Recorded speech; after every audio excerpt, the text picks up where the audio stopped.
first thing I told them was in writing. That's the part I keep coming back to, not because I need the credit. I never have, but because it matters to the story. It matters to what happened to those three men in the dark. My name is Ray Decker. I work nights for the Claiborne County Utility Office, walking underground infrastructure lines, marking drainage corridors, flagging anything that might cause a problem down the road. I drive a county-issue pickup that's 7 years old and smells like river clay, and I carry a clipboard that most people in this county treat like a piece of furniture. Something in the background, something you step around. My daughter May is 10. She draws horses in the margins of my inspection forms when she rides along on Saturdays. Her mother passed 4 years ago, and since then it's been the two of us, which is all either of us needs. I flagged the Harmon site in February. The development was going up on the edge of town. A mixed-use complex, 4 stories, glass and steel. The kind of thing that looks like it belongs in Jackson and keeps trying to happen in Claiborne. The site manager's name was Troy Sellon. He wore a hard hat with the company logo on it and a look on his face that said he had heard every concern a county man had ever raised and found, none of them worth his time. I handed him my written assessment at the trailer door on a Tuesday morning. Karst limestone formation, running northeast under the southeast corner of the foundation. Unstable pocket, possibly water-fed from the ridge aquifer, depth unknown. I recommended subsurface sonar before the pour. He took the paper. He looked at it the way a man looks at a parking ticket he intends to dispute. "Appreciate it," he said. "We've had geotechs through here twice." "Your geotechs were measuring for load," I said. "They weren't reading the karst." He smiled the way men smile when they've already decided you're wrong. "Get back to your clipboard, Ray." I went back to my clipboard. I filed the assessment with the county office. I did everything I was supposed to do. And then I went home and helped May with her math, and we had dinner. And I told myself the geotech reports might be right, and I might be wrong, because that is always possible. I was not wrong. 6:40, on a Wednesday morning, 11 days after I handed Troy Sellon that paper, I was 2 blocks away doing a routine check on the storm drain easement when I heard it.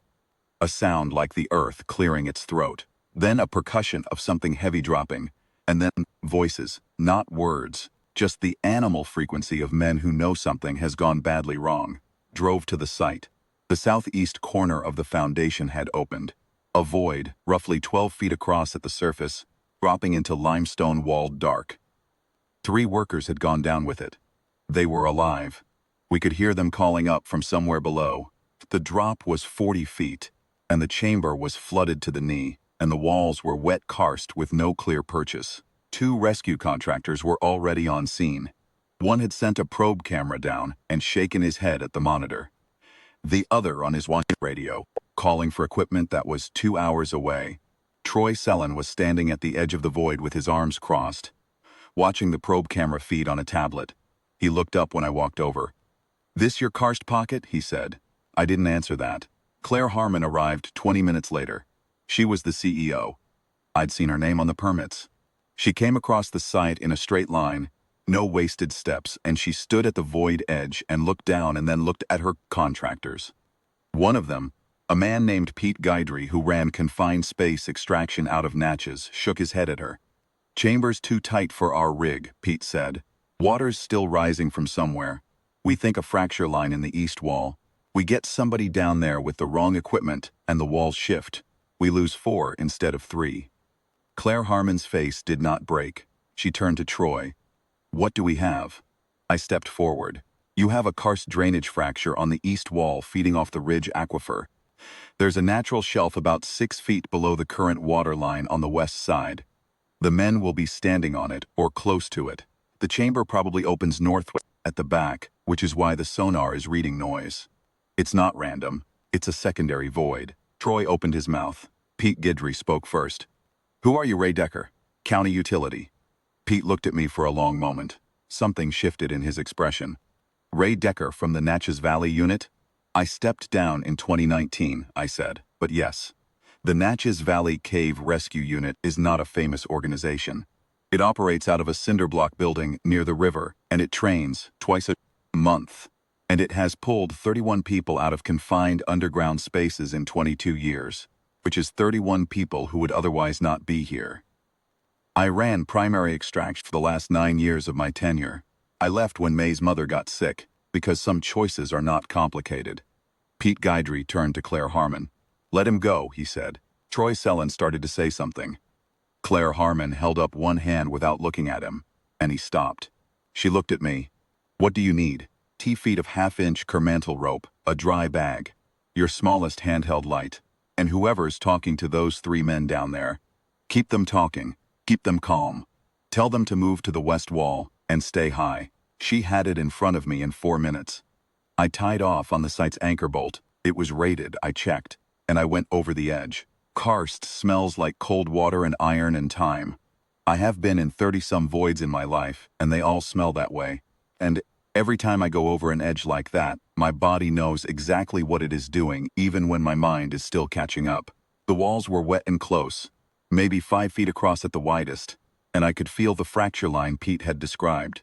A cold seam in the east, wall where the water was weeping through, not gushing, which meant the fracture was narrow, and the flow was manageable for now.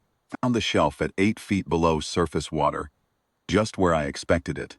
The secondary void opened to the northwest, exactly as the sonar noise had suggested. The 3 men were in it, standing in 6 inches of water, on a dryish limestone floor about the size of a large closet. One of them, with a cut on his forearm, all of them on their feet, and clear-eyed when my light found them. "You the rescue?" the youngest one said. "I'm what you've got right now," I said. "How are your legs?" They were fine. All 3. I brought them up one at a time. First man in 22 minutes. The second in 31, the third. Who was the heaviest and the most shaken?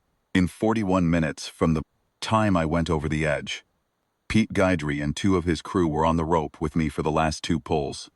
When the third man came over the lip, the site went quiet in that particular way it goes quiet when something very bad has just been narrowly avoided and everyone present knows it. I coiled the rope. My hands were cold, and I had karst dust in my collar, and my knees were going to remind me about this tomorrow. May was in school right now, probably finishing her morning reading. I thought about that. Claire Harmon was waiting when I stood up. She had a paper in her hand. I recognized it before I got close enough to read it. The weight of it, the county seal in the upper left corner, February assessment. She didn't say anything for a moment. Troy Sellon was somewhere behind her and to the left. He was not saying anything either. "You filed this 11 days ago," she said. It wasn't a question. "Yes, ma'am." She looked at the paper. She looked at the void. She looked at me. "I owe you more than I know how to say right now," she said. "The 3 men are out," I said. "That's the only part that matters." Pete Guidry shook my hand on the way to his truck. A couple of the site workers nodded at me. Nobody made a speech. That's how it should go. The work is the thing, not the telling of it. I drove back to the utility office and filed my incident report and called May's school to let them know I'd be picking her up myself today. Because some days, you just want to see your kid's face. She asked me at dinner what had happened to my jacket. There was a tear in the elbow from the east wall. I told her I'd been in a cave. She thought about that for a second, the way she thinks about things, with her chin in her hand. "Were you scared?" she asked. "Not really," I said. I knew what I was doing. She nodded like that settled it, and went back to her dinner. That's the whole story, more or less. A man filed a warning. A man was told to get back to his clipboard, and then the ground opened. And it turned out the man with the clipboard was the only one on that site who had ever spent 22 years learning to read exactly this kind of dark. I don't know what happened to Troy Sellon. I don't think about it much. Claire Harmon called the county office the next week to ask if there was anything she could do. I told her she could make sure her next geotech read for karst. She said she would. I believe her. The important thing, the thing I want May to understand when she's old enough to hear the whole of it, is that the warning was in writing from the start. I did my job the way my job is supposed to be done, and when the moment came, I did the other job too. The one most people on that site didn't know I carried. You don't do work like that for the recognition. You do it because 3 men went into the dark, and you are the one who knows how to bring them home.